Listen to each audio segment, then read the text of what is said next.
ଏହି ଗଛଟି ଦକ୍ଷିଣ ଭାରତର ପ୍ରାୟ ସବୁ ଲୋକଙ୍କ ବାଡ଼ିରେ ଦେଖାଯାଏ।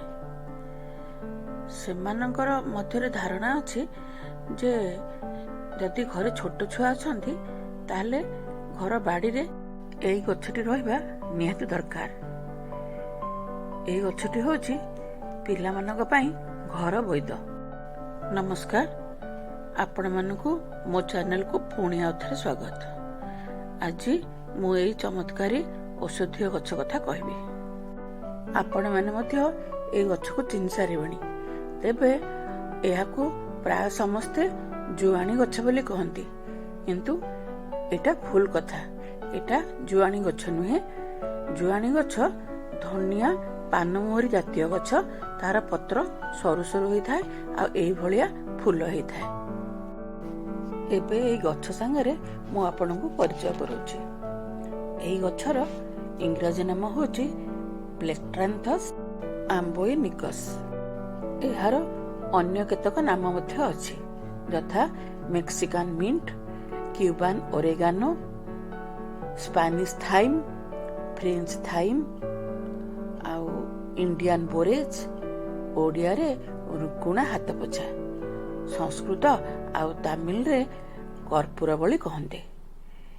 ଏହି ଗଛର ପତ୍ର କର୍ପୂର ଏବଂ ପୁଦିନା ଭଳି ବାସ୍ନା ହୁଏ। ଏହା ପୁଦିନା ପରିବାରର ଅନ୍ତର୍ଭୁକ୍ତ। ଏହି ଗଛର ପତ୍ର ଖୁବ୍ ସୁଗନ୍ଧଯୁକ୍ତ, ଓରେଗାନୋ ଭଳିଆ ବାସ୍ନା ହୁଏ ଆଉ ଏଥିରେ ବହୁତ ସ୍ୱାସ୍ଥ୍ୟ ଉପକାରୀ ଗୁଣ ଅଛି। ପାରମ୍ପରିକ ଭାବେ ଏହାକୁ ଥଣ୍ଡା, କଫ, ଜ୍ୱର ଆଦି ରୋଗରେ ସାନଠୁ ବଡ଼ ପର୍ଯ୍ୟନ୍ତ ସମସ୍ତଙ୍କ ପାଇଁ ବ୍ୟବହାର କରାଯାଏ। ଆଜିର ସମୟରେ ଆପଣମାନେ ଏସେନ୍ସିଆଲ ଅଏଲ କଥା ତ ନିଶ୍ଚୟ ଶୁଣିଥିବେ। ଏଥିରୁ ମଧ୍ୟ ଏସେନ୍ସିଆଲ ଅଏଲ ବାହାର କରାଯାଏ, କାରଣ ଏଥିରେ ବହୁ ପରିମାଣର ବାୟୋଆକ୍ଟିଭ ଜିନିଷ ଅଛି।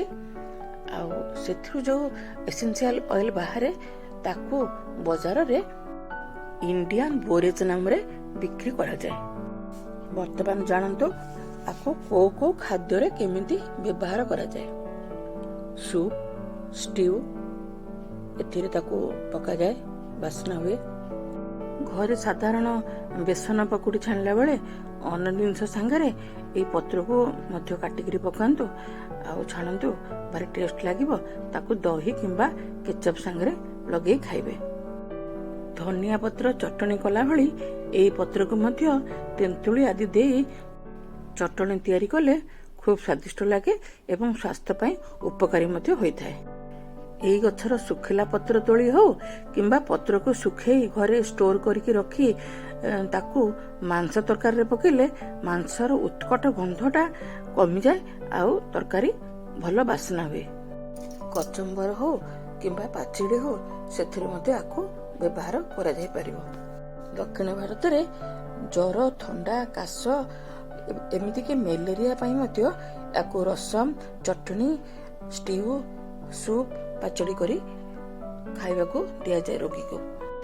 ଏହି ଗଛର ପତ୍ରକୁ ମୁଖ୍ୟତଃ ଜ୍ୱର, ଥଣ୍ଡା, କଫ, କାଶ, ଶ୍ୱାସନଳୀ ଜନିତ ସମସ୍ୟା ଏଇଥିରେ ବ୍ୟବହାର କରାଯାଏ। ଏହା ଛଡ଼ା ପେଟ ରୋଗଠୁ ଆରମ୍ଭ କରି କୃମି ଏବଂ ଅନ୍ୟାନ୍ୟ କେତେ ଗୁଡ଼ିଏ ରୋଗ ପାଇଁ ମଧ୍ୟ ଏହି ଗଛକୁ ବ୍ୟବହାର କରାଯାଏ। ମୁଁ ଆସ୍ତେ ଆସ୍ତେ ଗୋଟେ ଗୋଟେ କରି ଆପଣଙ୍କୁ କହୁଛି। ଯେତେବେଳେ ସାମାନ୍ୟ କଫ ହେବା ଆରମ୍ଭ କରେ ସେତେବେଳେ 3ଟି ପତ୍ର ଆଉ କିଛି ସନ୍ଧେବ ଲବଣ ମିଶେଇ ତାକୁ ଖାଇଲେ କଫ ଭଲ ହେଇଯାଏ। ଏହା ଛଡ଼ା ଗଳା ବସିଯିବା, ଅଧିକ କଫ ହେବା, ଥଣ୍ଡା ହେବା, ଏହି ରୋଗରେ 7ଟି ପତ୍ରକୁ 10ଟି ଗୋଲମରିଚ ସହ ବାଟି ତାକୁ ଦିନକୁ 3 ଥର ଖାଇଲେ ରୋଗରୁ ମୁକ୍ତି ମିଳେ। ଏକଦମ ଛୋଟ ପିଲାମାନେ ଏହି ପତ୍ର ବଟାକୁ ଖାଇପାରିବେନି, ତେଣୁ ସେମାନଙ୍କ ପାଇଁ ପତ୍ର ରସ ବାହାର କରି ସେଥିରେ ମିଶ୍ରି ଗୁଣ୍ଡ କରି ମିଶେଇ ଖାଇବାକୁ ଦେଲେ ସେମାନଙ୍କୁ ରୋଗରୁ ମୁକ୍ତି ମିଳିବ। ଯଦି ଛାତିରେ ଜୋର କଫ ଜମି ଯାଇଛି ଆଉ ନିଶ୍ୱାସ ନେଲା ବେଳକୁ ଧଇଁ ସଇଁ ଲାଗୁଛି, ମାନେ ଛାତି ଜାମ୍ ଲାଗୁଛି, ତାହେଲେ କ'ଣ କରିବେ, ପିଲା ହୁଅନ୍ତୁ କିମ୍ବା ବଡ଼ ହୁଅନ୍ତୁ ସମସ୍ତଙ୍କ ପାଇଁ এই ପତ୍ରକୁ କିଛି ପାଣିରେ ଫୁଟେଇ ଦିଅନ୍ତୁ ଆଉ ସେ ଗରମ ଗରମ ଥିଲାବେଳେ ତା ବାମ୍ଫଟା ନିଅନ୍ତୁ। ଯେମିତି ଆମର ଭିକ୍ସର ବାମ୍ଫ ନିଆଯାଏ ସେମିତି ବାମ୍ଫ ନିଅନ୍ତୁ, ଭଲ ଲାଗିବ। ଶ୍ୱାସନଳୀରେ ଜମିଥିବା କଫକୁ ବାହାର କରିବାକୁ ହେଲେ କିଛି ପତ୍ରକୁ 5 ମିନିଟ୍ ପାଇଁ 1 କପ୍ ପାଣିରେ ଫୁଟାନ୍ତୁ, ତାକୁ ଥଣ୍ଡା କରିଦିଅନ୍ତୁ। ସେଇ ଥଣ୍ଡା ପାଣିଟାକୁ ପିଲାମାନଙ୍କୁ 2 ଚାମଚ ଦେବେ ଏବଂ ବଡ଼ମାନଙ୍କ ପାଇଁ 1/4 କପ୍, 1 କପ୍ର 4 ଭାଗରୁ ଭାଗେ ଦେବେ। ଏଇଟା କଲେ କ'ଣ ହବ ନା ସେ କଫ ଗୁଡ଼ାକ ସବୁ ସେ ଶ୍ୱାସନଳୀରୁ କାଢ଼ିକିରି ବାହାର କରିଦେବ। ବ୍ରୋଙ୍କାଇଟିସ୍ ଆଉ ଛାତି ମାନେ ନିଶ୍ୱାସ ନେବାରେ ଅସୁବିଧା ହେବା, ଏଇ ରୋଗରେ ଏଇଟା ବହୁତ କାମ କରେ। ଆଉ ଯଦି ଅଧିକା ଏଫେକ୍ଟେଡ୍ ହେଇଯାଇଛନ୍ତି ତାହେଲେ କ'ଣ କରିବେ, ଏଟାକୁ ସବୁଦିନ ନେବେ, ପ୍ରାୟ 15 ଦିନ ଖଣ୍ଡେ ନିଅନ୍ତୁ। ତାହେଲେ ଆସ୍ମା ଆଉ ଯେଉଁ ଆଲର୍ଜି ସକାଶେ ନିଶ୍ୱାସ ନେଲା ବେଳେ ଯେଉଁ କିଁ କିଁ ଶବ୍ଦ ହୁଏ, କଷ୍ଟ ବି ହୁଏ, ସେଟା ଭଲ ହେଇଯିବ। ଯେଉଁମାନଙ୍କର ସବୁବେଳେ କଫ ସମସ୍ୟା ରହୁଛି, ବର୍ଷକ 12 ମାସ ସବୁବେଳେ ଥଣ୍ଡା ରହୁଛି, କଫ ରହୁଛି, ସେମାନେ ଏଥିରୁ କାଢ଼ା ତିଆରି କରିକିରି ପିଇଲେ ଭଲ ହେବ। କାଢ଼ା କେମିତି କରିବେ ନା 10-12ଟି ପତ୍ରକୁ ତାକୁ ଭଲକି ଧୋଇଦେବେ, ତାକୁ 1 ଗ୍ଲାସ୍ ପାଣିରେ ଅଳ୍ପ ଲୋ ଫ୍ଲେମ୍ରେ ବା ଅଳ୍ପ ଜାଳ ଦେଇକି ତାକୁ ଫୁଟେଇବେ, ଯେମିତିକି ସେଟା ମାନେ 4 ଭାଗରୁ 3 ଭାଗ ରହିବ ଗ୍ଲାସ୍ର। ତାକୁ ଥଣ୍ଡା କଲା ପରେ ପିଇବେ। ମନେ କରନ୍ତୁ ଆପଣ ଏମିତି କୌଣସି ପରିସ୍ଥିତିରେ ଅଛନ୍ତି ଯେଉଁଠି ଆପଣ ଚୁଲି ପାଇବେନି କିମ୍ବା ଫୁଟେଇ ପାରିବେନି, କିଛି ଅସୁବିଧା ଅଛି, ତାହେଲେ କିନ୍ତୁ ଏ ଗଛ ଆଭେଲେବୁଲ୍ ଅଛି କିମ୍ବା ପତ୍ର ଆପଣ ସାଙ୍ଗରେ ନେଇଛନ୍ତି, ତାହେଲେ ଏ ପତ୍ରକୁ କ'ଣ କରିବେ ନା ଛେଚିଦେବେ, ତା ରସ ବାହାର କରିଦେବେ, ସେଥିରେ କିଛି ମହୁ ମିଶାଇଦେବେ, ହେଇଗଲା ଆପଣଙ୍କର ଇନଷ୍ଟାଣ୍ଟ କଫ୍ ମେଡିସିନ୍। ଏହାକୁ ଆପଣ ଦିନକୁ 2 ଥର ଲେଖା 2-3 ଦିନ ପାଇଁ ଖାଇଲେ ଠିକ୍ ହେଇଯିବ। କିନ୍ତୁ ଗୋଟିଏ କଥା ମନେ ରଖିବେ, କେବଳ ଏଥିରେ ମହୁ ହିଁ ବ୍ୟବହାର ହେବ, ମହୁ ବଦଳରେ ଚିନି କିମ୍ବା ଗୁଡ଼ର ବ୍ୟବହାର କରିବେ ନାହିଁ। ଯଦି ଜ୍ୱର ହେଇଛି, ପାଖରେ ଅନ୍ୟ କିଛି ମେଡିସିନ ନାହିଁ, ମୁଁ ଅବଳୟ କଥା କହୁଛି, ତାମାନେ ରାତି ଅଧରେ ହେଇଛି କିମ୍ବା କୌଣସି ଅସୁବିଧା ଅଛି, ସେତେବେଳେ କ'ଣ କରିବେ, ୟାର ପତ୍ରକୁ ଛେଚିକିରି ତାର ପିଓର ଜୁସ୍ଟା ବାହାର କରିବେ ଆଉ ପିଲାମାନଙ୍କ ପାଇଁ 1 ଚାମଚ ଆଉ ବଡ଼ମାନଙ୍କ ପାଇଁ 2 ଚାମଚ ଏ ପିଓର ଜୁସ୍ ପିଆଇ ଦେବେ। ଜ୍ୱର ନିଶ୍ଚିତ କମିବ। ମୁଣ୍ଡ ବିନ୍ଧା ହେଉଛି, ପାଖରେ ଅମୃତାଞ୍ଜନ ନାହିଁ କିମ୍ବା କୌଣସି ମେଡିସିନ ହୁଏତ ନାହିଁ, ତାହେଲେ ଏଇ ପତ୍ରର ରସକୁ କପାଳ ଉପରେ ଲଗେଇ ଦିଅନ୍ତୁ, ଯନ୍ତ୍ରଣାରୁ ଟିକେ ଉପଶମ ହେବ। ତା ଛଡ଼ା ଛୋଟ ପିଲାମାନଙ୍କର ମୁଣ୍ଡରେ ଦିନକୁ 2-3 ଟୋପା ଲଗେଇଲେ ସେମାନଙ୍କୁ କଫ ସର୍ଦ୍ଦି ହେବାରୁ ରକ୍ଷା ମିଳେ। ଏଟା ସବୁଦିନ ଲଗେଇଲେ ବି ଭଲ। ଆଉ ଏଇ ପତ୍ରକୁ ଯଦି ଚୋବେଇକିରି ଖାଇବେ ସବୁଦିନ, ତାହେଲେ ଆପଣଙ୍କର ସ୍ମରଣ ଶକ୍ତି ବଢ଼ିବ ଆଉ ଇମ୍ୟୁନିଟି ମଧ୍ୟ ବଢ଼ିବ। ଯଦି କେଉଁ ଜାଗା କଟି ଯାଇଛି କିମ୍ବା ପୋଡ଼ି ଯାଇଛି କିମ୍ବା ଆଲର୍ଜି ଯୋଗୁଁ କୌଣସି ଅସୁବିଧା ହେଉଛି, ତାହେଲେ ଏଇ ପତ୍ରକୁ ଛେଚି କିମ୍ବା ବାଟି ତାକୁ ସେ ଜାଗାରେ ଲଗେଇ କନା ପଟି ବାନ୍ଧିଦେଲେ ଯନ୍ତ୍ରଣା କମିଯିବ। ଏବେ ଆସିବା ମୁଣ୍ଡରେ ରୁପି ହେଇଥିଲେ କିମ୍ବା ମୁଣ୍ଡ ସବୁବେଳେ କୁଣ୍ଡେଇ ହେଉଥିଲେ କ'ଣ କରିବେ ନା କିଛି ଏସେନ୍ସିଆଲ ଅଏଲ ବା ଯେଉଁ ଇଣ୍ଡିଆନ ବୋରେଜ ଅଏଲ ମିଳେ, ସେଥିରେ କିଛି ନଡ଼ିଆ ତେଲ କିମ୍ବା ରାଶି ତେଲ ମିଶାଇ ଦେବେ, ତାକୁ ମୁଣ୍ଡରେ ଲଗେଇବେ, ତାହେଲେ ମୁଣ୍ଡର ରୁପି ହେବା ଆଉ ମୁଣ୍ଡ କୁଣ୍ଡେଇ ହେବା ବନ୍ଦ ହେଇଯିବ। ଯଦି ଆପଣ ଅନୁଭବ କରୁଛନ୍ତି ଯେ ଆପଣଙ୍କର ପରିସ୍ରା କମ୍ ହେଉଛି, ତେବେ ଏହି ପତ୍ରକୁ ଖାଦ୍ୟରେ ସାମିଲ କରନ୍ତୁ। ଏଇଟା ଆପଣଙ୍କର ପରିସ୍ରା ବଢ଼େଇବ ଆଉ କିଡନୀକି ସୁସ୍ଥ ରଖିବ। ଯଦି ସବୁବେଳେ ହେକୁଟି ହେଉଛି, ପାଟିରେ ଘା ହେଇଛି, ପେଟରେ ଯନ୍ତ୍ରଣା ହେଉଛି, ଆସ୍ମା ଅଛି କିମ୍ବା ହଜମ ହେଉନି, ଛାତି ଜଳାପୋଡ଼ା ହେଉଛି, ତାହେଲେ ଏହି ପତ୍ରକୁ କୌଣସି ପ୍ରକାର ମଧ୍ୟ ଖାଦ୍ୟରେ ସାମିଲ କରନ୍ତୁ, ଚୋବେଇକିରି ଖାଆନ୍ତୁ, ଯେଉଁଟା ସବୁଠୁ ଭଲ, କିମ୍ବା ଅନ୍ୟ କୌଣସି ପ୍ରକାର ମଧ୍ୟ ଆକୁ ଖାଦ୍ୟ ଭାବରେ ଗ୍ରହଣ କରନ୍ତୁ। ଏହାର ଆଣ୍ଟିବ୍ୟାକ୍ଟେରିଆଲ ଆଉ ଆଣ୍ଟିଫଙ୍ଗଲ ଗୁଣ ଯୋଗୁଁ ଆମକୁ ଇଏ କେତେ ପ୍ରକାର କୃମି ଏବଂ ବିଭିନ୍ନ ଜୀବାଣୁଠୁ ରକ୍ଷା କରେ।